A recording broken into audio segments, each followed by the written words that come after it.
Hi, my name is Valorie Easter with Valorie Easter and Company, Keller Williams Realty, and today I'm going to talk about cold calling.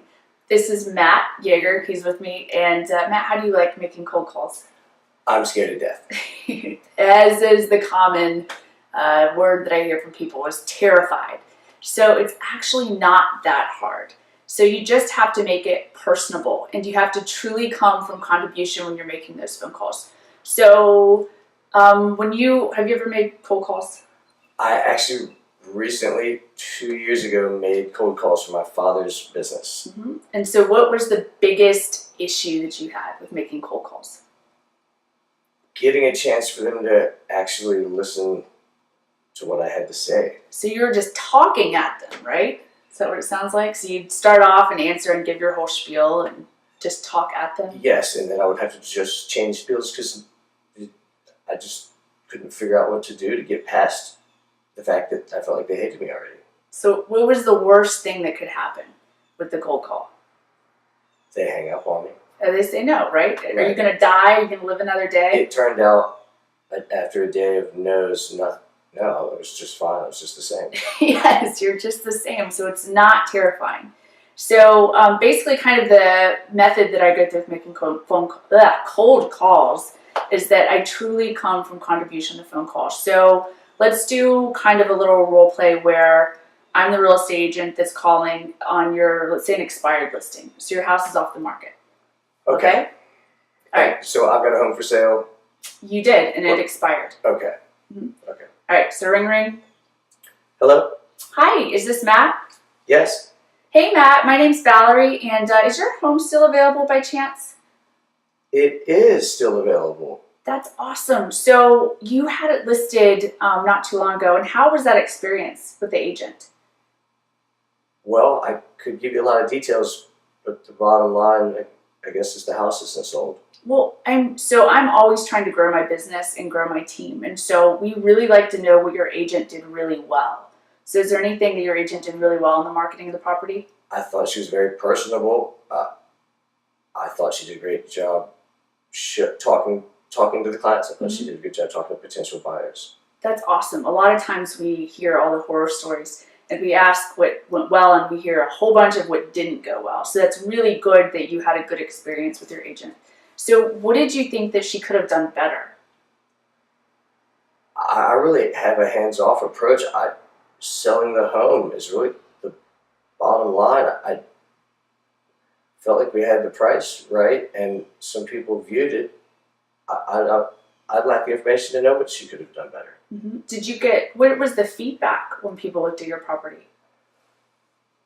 Some were interested, and some, in fact, a lot showed interest, is what I felt like. I felt like they were interested. Okay. So, well, here's what we do is we actually come and sit down with all of our clients, and we go through, what makes the house so great. And so why did you buy the house? I love the backyard and the deck and the view. That sounds wonderful. What sold you, like when you walked in and you saw that home for the first time, what made it feel like you needed to buy that? I'm a kitchen person, so the kitchen was wide open, and then the backyard left me room to sit out back and enjoy in the quiet, the seclusion that I wanted. So the kitchen, so are you a big chef? Do you like cooking? It makes my wife happy. Yeah? So immediately... Are you a barbecue cooker? That's why the backyard? That's exactly why the backyard. Oh, so it sounds like a great home. Why do you even want to sell? We just want to move up, and we want to get out of the country. That's all. Get out. So, well, that's really interesting. So where are you wanting to move to when your house does sell? We're going to move to New York. To New York? We've got some family up there, and we're just making a change. That's awesome. So where in New York is your family? Rochester. In Rochester? I've never been up to Rochester, but I hear it's a great place. So what would it be like if you could be up with your family for like Thanksgiving this year and be out of your home? Yeah, that would be ideal. We kind of told them we were going to be up there already, and yes, that would be ideal. Well, great. Well, let's do this. I would love to come see your home because we always like to know what's out there on the market since you are still wanting to sell. Are you available at maybe 1 o'clock tomorrow, or on my schedule? It looks like I have 3 o'clock on Friday too. 3 o'clock Friday is probably fine. Are you just going to come out here? Sure, I'm going to come out to your property. You can tell me all about it, and hopefully if it works and it sounds like it's a good fit business-wise, I'd like to see how we can get you up to Rochester for the holidays. Okay, I guess that'd be great. Was it Valerie? Valerie, yes sir. Thank you. Friday at 3 then. Friday at 3 o'clock. That's awesome. Looking forward to it. I can't wait to see this great kitchen. Thank you. All right. So that's kind of how the conversations go. When I'm making phone calls, you're asking a lot of questions and you're seeing what motivates them. So when they tell you what their favorite parts of the property are, like if they say it's the kitchen, then you dig into that a little bit deeper. If they say it's the yard, you dig into that a little bit deeper. And you start having them tell you about their home, because they start having passion about the property. And when you go to help them sell it, if you can tie that passion into the marketing of the property, then you have a better chance of actually getting it sold. So, do you have any questions for me? Why am I afraid? It sounded like I just created the fear myself. You did. Because these people, when we're making phone calls, they have their hands up. Because they want to move to Rochester, they want to move to a bigger house, they want to move out to the country, they want to downsize or upsize.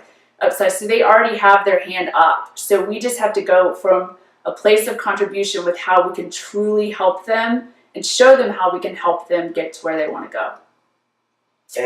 And as the person trying to sell the home, I really liked hearing about the positives, because in retrospect, I don't think the realtor did focus on what I actually bought the home for.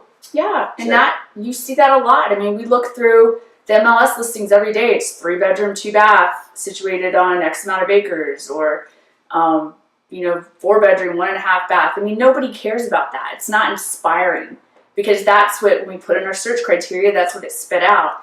And we're not interested in just the sticks and the bricks about the property. We're interested in the emotion behind it, because that's what's going to get the house to sell.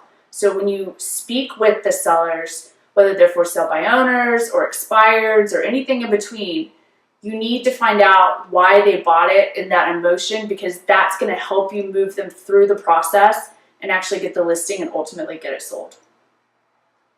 So yeah. So any more questions for me? No, I'm sold on cold calling and crafting with emotion. All right, cool.